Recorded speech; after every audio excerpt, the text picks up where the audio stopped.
On this episode of AMA Air, hear from one of the speakers from AMA Expo West. Plus, meet another staff member who works behind the scenes on our Expo coverage. We'll also tell you how you can learn all about model aviation's history, all that and more on this episode of AMA Air.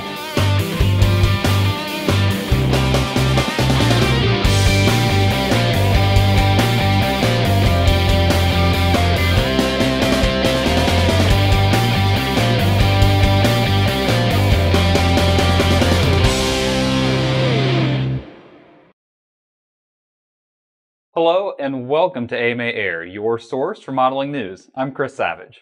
And I'm Erin Dobbs. The Yuma Aeromodelers of Yuma, Arizona will host the 2018 Fly Yuma RC Air Show on February 24th. The event will feature helicopters, jets, gliders, and drones, and static display models are welcome as well.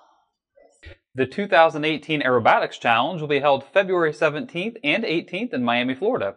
The Aeromodelers of Perrine are hosting the event. And the Missouri Slope Model Aero Club will be holding the Flurry Fest on February 24th in Bismarck, North Dakota. The event is an indoor electric fun fly.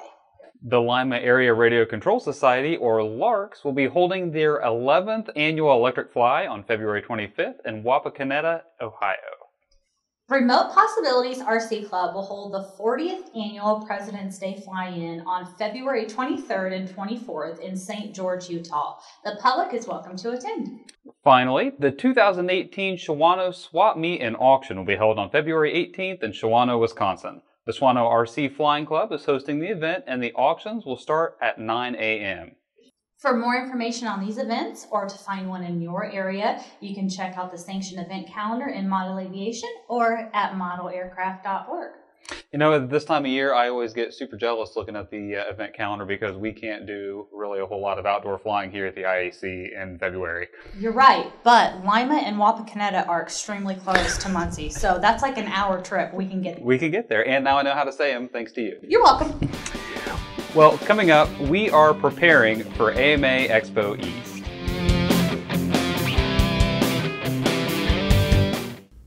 Want more news and stories from the AMA and Model Aviation magazine? Subscribe to the new Media Minute newsletter. You'll get a quick look at some of the stories you might have missed from Model Aviation right in your inbox.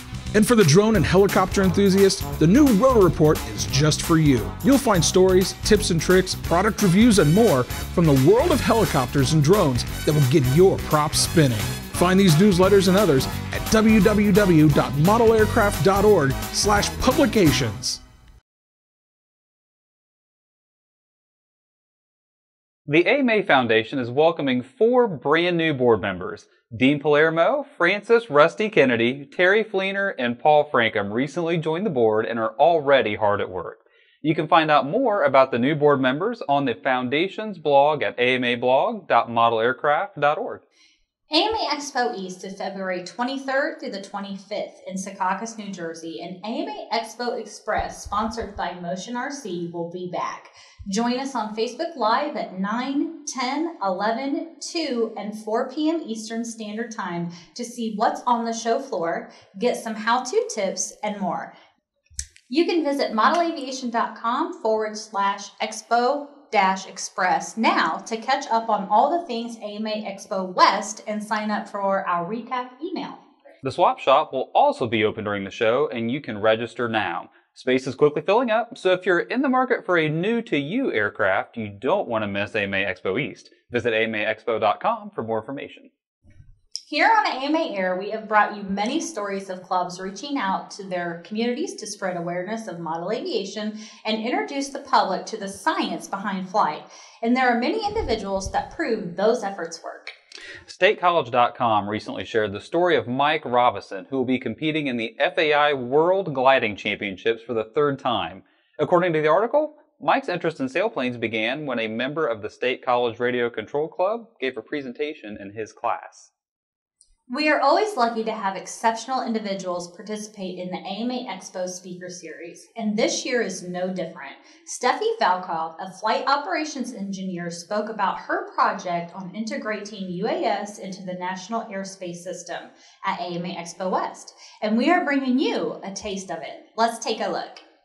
My name is Steffi Valkov, and I am a flight operations engineer at NASA's Neil A. Armstrong Flight Research Center. What I do is I am a part of a project called UAS Integration in the NAS. Our project is there to help develop the standards in order to safely fly UAS into the National Airspace System.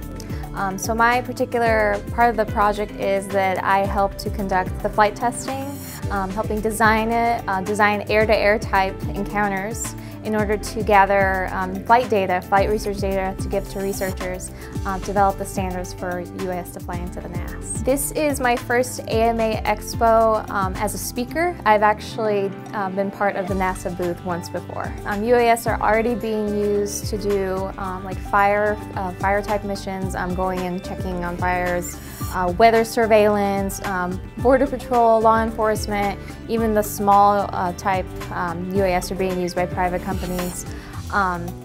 So right now, as I mentioned, there's no standards for this. So this will help for those types of applications to be conducted more easily. And again, safely, that's the most important thing. Our project was divided into 2 phases, and our next step right now is to start instrumenting smaller type UAS to gather flight data, Class 2 and 3 UAS. So the next flight testing that we're going to be doing this year and next year is going to be involving these smaller UAS, 500 pounds. So far we've been using our MQ-9 UAS, and now we're starting to focus on the smaller ones, gathering flight data on that. You can find out more by visiting nasa.gov and searching for UAS integration in the NAS. You've met 2 of the staff members behind AMA Expo Express, and coming up, you'll meet the 3rd member of that team.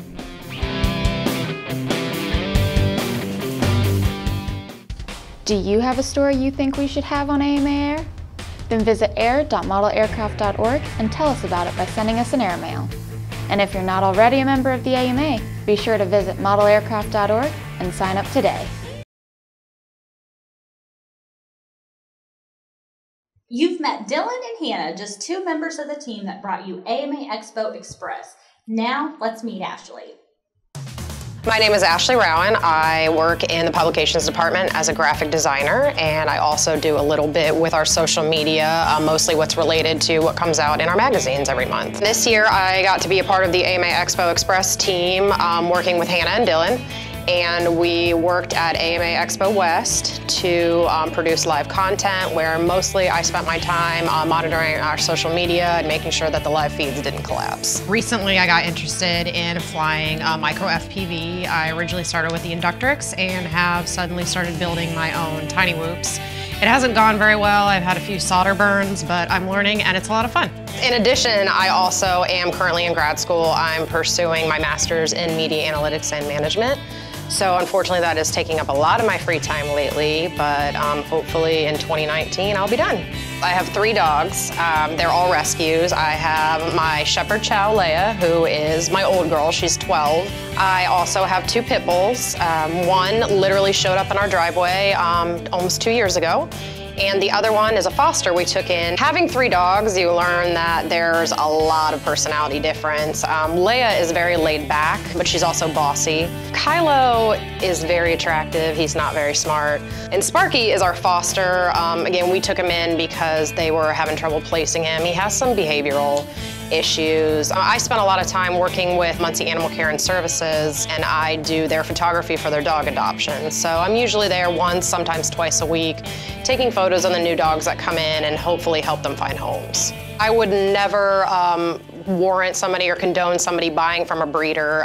That's the reason there are so many shelter dogs. The good news is, in most cases with shelters, especially the one in Muncie, they spend a long time working with the dogs, evaluating their behavior. Again, I've had 3 shelter dogs, and I've also had other dogs growing up that weren't from a shelter, and I will never not go to a shelter again.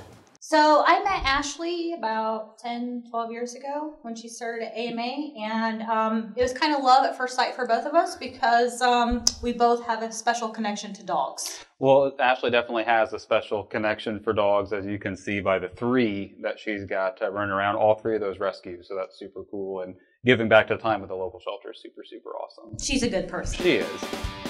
Well, coming up, let's rediscover the history of model aviation.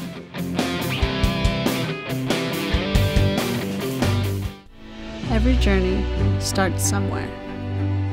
Our journey begins with imagination.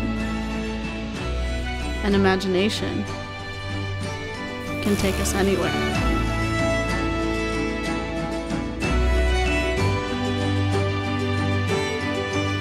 Because the best journeys end with new beginnings.